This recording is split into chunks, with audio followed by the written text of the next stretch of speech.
Welcome to rSlash Prorevenge, where OP costs a couple of racists $400,000.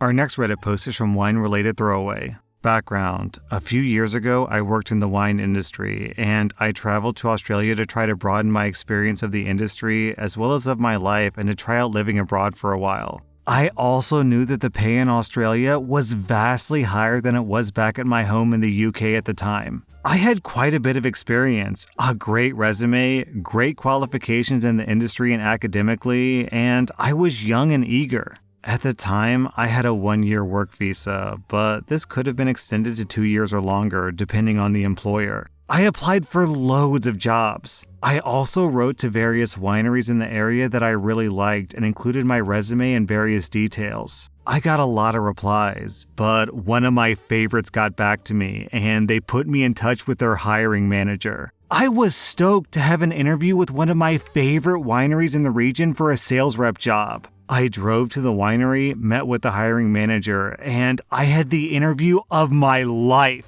I nailed it. To this day, I've never had a better interview. I met the winery manager and I got along great. At the end of the interview, the hiring manager told me that I was a shoo-in and they'd be in touch shortly to let me know if I got the job, followed by a very reassuring wink and nod. The very next day, I got a phone call saying that they'd be delighted to have me as their regional sales rep and we discussed a start date. The winery was several hours out of the city, so I had to move quite a distance, rent an apartment, buy a car, and so on. This cost me the vast majority of the savings I'd accumulated back home before the move. A few days before the starting date, I gave them a call to let them know that I'd moved in and that I'm looking forward to starting, and I'd asked if they wouldn't mind if I came along a few days before just to get a better lay of the land. They said the owners weren't around, so don't bother coming in, but call again tomorrow. I did, and again, the owners weren't around again. I was due to start on Monday, so I figured, oh well, I guess I'll meet them then.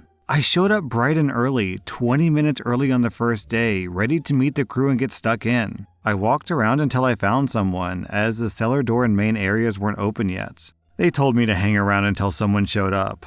Eventually, the general winery manager shows up, and when I say that I'm supposed to be meeting with him, the hiring manager, and the owners today, his eyes widen. And then, after some he lets me know they aren't ready today, and they need a few more days to sort things out, but to call back in the afternoon to find out when I'm supposed to start. I call back, and it goes to voicemail. I leave a voicemail saying, hey, it's no worries. Let me know which day this week you'd like me to start. I call the hiring manager I'd spoken to before, and that goes to voicemail, so I leave another message for him too. 2 more days pass, and I'm starting to get irritated. I want to start working. I call the hiring manager again, who picks up. I'm as civil as I can be, but I do ask why I haven't been called back yet. She lets me know that the owners have changed their minds and they don't want to hire me anymore. She admitted that this was really awful, and she had been trying to convince them to take me, but they had issues with the fact that I was a temporary worker and I wouldn't be there for more than 2 years. I let her know that there were options for extending my ability to stay in the country, and she said she knew, but they were adamant. I was pretty pissed at this point, so I decided to call the owners directly. Their number was easy to find, so I called them and left a voicemail asking them to call me back. And another voicemail a day later, all the time remaining as polite as I could. Eventually, I called them from another phone, and they actually picked up. I asked why they no longer wished to hire me, and I tried to explain that they could apply for an extension to my visa if they liked having me. Then came the line. We just don't want a Pommy working for us, plain and simple, mate. A Pommy is a British person, informal, often derogatory. Okay. This is Australian slang. Today I learned this word.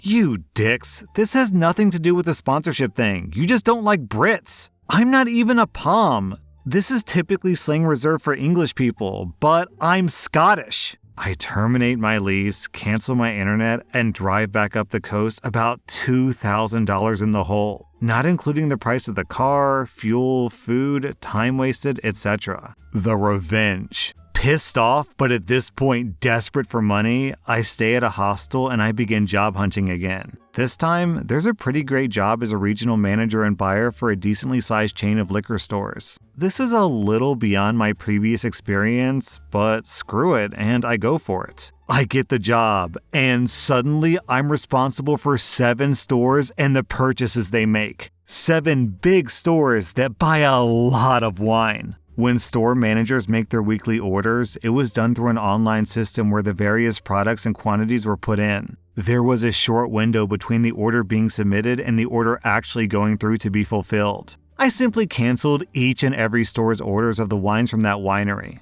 I did that every single week until I left.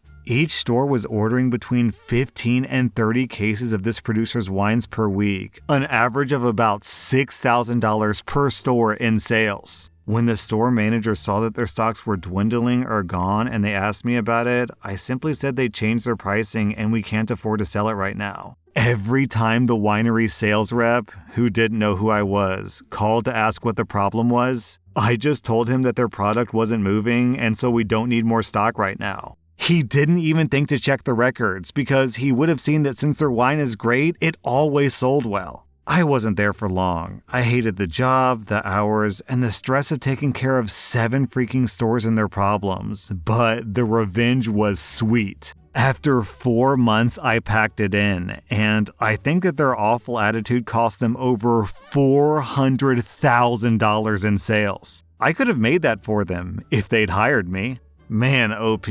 So obviously, the revenge here is spectacular. Almost $500,000 in lost sales. Ugh. But on top of that, I don't know how you possibly resisted the urge to gloat afterwards. How did you not call them up or write a letter or anything to be like, oh, by the way, the reason why that distributor wasn't buying your wine was because you were a jerk to me, so cry about it.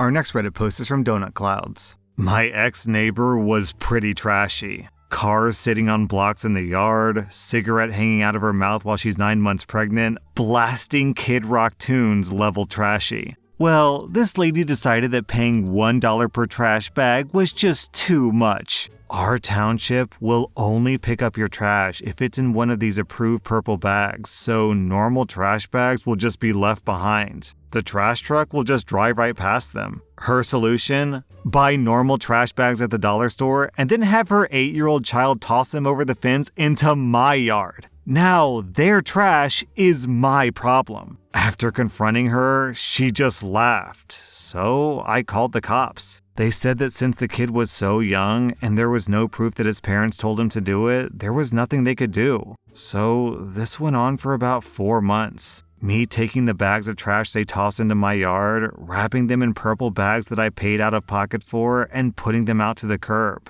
Pretty effing annoying. Not to mention the extra $3 or so a week that I'm spending on trash bags. I'm slowly growing to hate this woman. It was annoying at first, but I was getting mad. Mind you, I own my home and she was renting hers. So I got a hold of their landlord and I offered to buy the house for a decent amount above market value, 17%. He jumps at the offer, and soon I'm the proud owner of the house next door to me. Sure, it cost me $71,000, but what price can you put on peace of mind? The very first thing that I did was serve them an eviction notice in person across that same fence they like to throw trash over. That was 31 days ago, and as of today, the unit is empty. I don't know where they went, but they're someone else's problem now. All because she didn't want to pay for her own trash bags. I think I'm gonna knock that house down and make my yard bigger. I've been wanting to put in a handball court. Wow, talk about having FU money. This dude just dropped a cool $71,000 just to give his neighbors the middle finger. Imagine having so much money laying around that you could just buy someone's house and make them move out because you don't like them. Wow, OP, talk about life goals, man. I don't know where you live, OP, but where I live, you could add a 0 to the end of that and you still wouldn't be at the average price level of houses around where I live. Our next Reddit post is from Fisting Donkeys. A few months ago, a company called Low Dogs LLC was required to sell some pretty rare stuff. Low Dogs was very cozy with another company, Morality, which wanted the stuff, but the industry we're in is highly regulated, so Low Dogs couldn't just sell straight to Morality. So to be seen to comply with regulations, Low Dog offered to sell the stuff to some other people, me being one. They said that if we wanted the stuff, it was ours, and if we didn't, well, then they would sell it to Morality. In that way, they would comply with the regulations prohibiting direct sale to their buddies at Morality. So I get Low Dog's offer, and you know what? It's actually very well priced. I say thanks, here's my check, and I await my stuff. Tick-tock, tick-tock.